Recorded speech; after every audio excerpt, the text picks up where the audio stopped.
আসসালামু আলাইকুম সুপ্রিয় দর্শক, দেশ ও দেশের বাইরে থেকে যে যেখান থেকে আজকের ভিডিও দেখছেন সকলকে প্রীতি ও শুভেচ্ছা জানিয়ে শুরু করছি নতুন আরও একটি ভিডিও। সুপ্রিয় দর্শক, আজকে আপনাদের দেখাবো কিভাবে আম মাখিয়ে খাবেন। সুপ্রিয় দর্শক, মূলত এখন প্রচণ্ড গরম, এখন প্রচণ্ড গরম থাকার কারণে টক জিনিস কিন্তু খেতে একটু ভালো লাগে। তো বুঝতেই পারতেছেন এই গরমের আমরা আমার নিজের গাছের আম পেড়ে আনছি। এলাকার ছোট ভাই দের সাথে একসাথে আম মাখিয়ে খাবো। তো সুপ্রিয় দর্শক, কীভাবে আপনারা আম মাখা খাবেন সেগুলোই কিন্তু আজকে আপনাদেরকে ধাপে ধাপে দেখানোর চেষ্টা করব। তো আপনারা যারা অনেকেই আছেন ইউটিউব দেখে আম মাখানো রেসিপি খান, কিন্তু সেরকম স্বাদ লাগে না। তো আজকে আমরা যেভাবে আম মাখিয়ে খাবো, এভাবে যদি আপনারা আম মাখিয়ে খান তাহলে কিন্তু প্রচুর পরিমাণে স্বাদ লাগে। তো বুঝতে পারতেছেন, প্রথম থেকে শেষ পর্যন্ত অবশ্যই ভিডিওটি দেখার চেষ্টা করবেন। তো সুপ্রিয় দর্শক, প্রথমে আগে আপনারা আম পেড়ে নেবেন গাছ থেকে। পেড়ে নেওয়ার পরে আপনারা ভালোভাবে ধুয়ে নেবেন আমগুলো। ধোয়ার পরে আপনারা বটি কিংবা ছুরি কিংবা চাকু দিয়ে আমগুলো সুন্দর করে ছিলে নেবেন। আমের গায়ের সাথে যেন কোনো রকম চোষা এবং হালকা যে কালো শির থাকে, শিরগুলো যাতে না থাকে, সুন্দর করে চোষা ছিলে নেওয়ার পরে আপনারা এই যে ভুজরি করা মেশিনটা দেখতেছেন, এটা দিয়ে কিন্তু আলু অন্যান্য আদার্স যেগুলো জিনিসপাতি আছে এগুলো ভুজরি করে।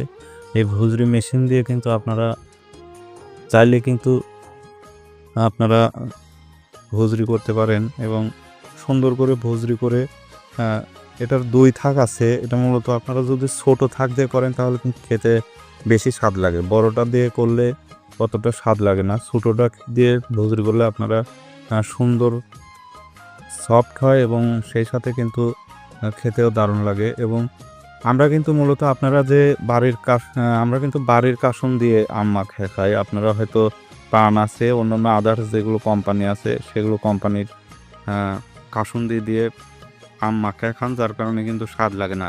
তো আমাদের কিন্তু ঐতিহ্যবাহী যেহেতু গ্রাম, আমাদের এলাকায় কিন্তু প্রচুর পরিমাণে সরিষা হয়। আমাদের এলাকায় কিন্তু আমাদের মা চাচিরা যারা আছে তারা কিন্তু নিজে নিজে হাতে কাসন বানায়। তো এই কাসনগুলো কিন্তু একদম অরিজিনাল, কোনো ভেজাল নাই, যার কারণে এই কাসনের ঝাঁজও অনেক বেশি।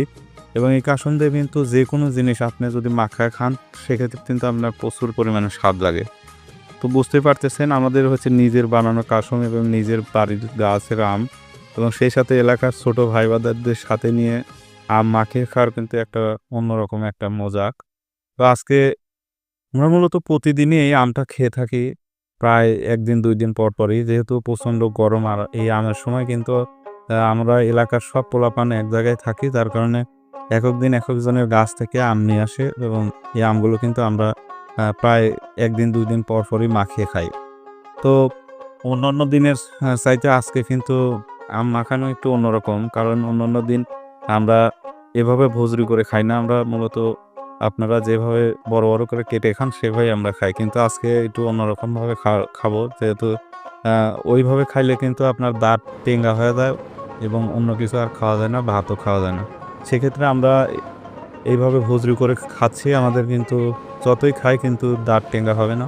এভাবে খেলে প্রচুর পরিমাণে স্বাদ লাগে আমগুলো, যার কারণে এইভাবে খাওয়া।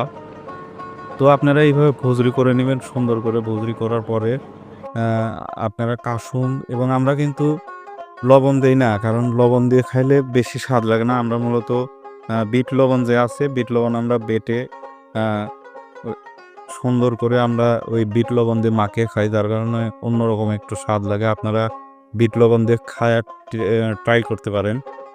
তো আমরা বিট লবণ নেই কিছু। তারপরে আপনারা চাইলে কেউ, যেহেতু প্রচণ্ড গরম, এই গরমে শুকনা মরিচ খাওয়া যাবে না এবং শুকনা মরিচের গুঁড়া হালকা একটু দিতে পারেন, বেশি না দেওয়াই ভালো। কারণ এই গরমে যদি আপনার শুকনা মরিচ খান তাহলে হয়তো পেট খারাপ হতে পারে।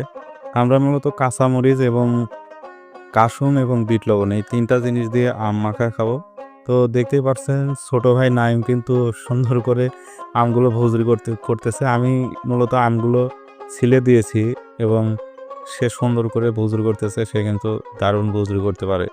তো এই মেশিনটা দিয়ে আপনারা সুন্দর করে ভুজরি করবেন এবং ভুজরি করার পরে আপনারা যে জিনিসগুলো আছে সেগুলো দিয়ে মাখাবেন সুন্দর করে। আমরা এই যে গুঁড়া মরিচ নিচ্ছি কিছু, তারপরে বিট লবণ নেব এবং সেই সাথে কিছু কাঁচামরিচ নেব। সুন্দর করে আপনারা এগুলো মিক্সার করে গোলাবেন আগে। কাঁচামরিচ গোলানোর পরে লাস্টে যে কাসুন দেবেন, কাসুন দেওয়ার সময় অবশ্যই বোতল ভালো করে ঝাঁকিয়ে নেবেন, কারণ তলিতে যে মেডিসিনগুলো থাকে কাসুনের সেগুলো সব তলিতে পড়ে থাকে।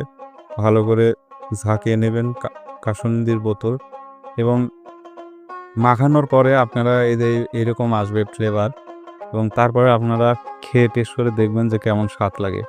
তো বুঝতেই পারতেছেন এভাবে আম মাখায় খাইলে কিন্তু দারুণ স্বাদ লাগে এবং এলাকার পোলাপান কিন্তু আমাদের কিন্তু মুখে লেগে আছে। তো আপনারা যারা আম মাখানো খাইতে চান তারা অবশ্যই আমাদেরকে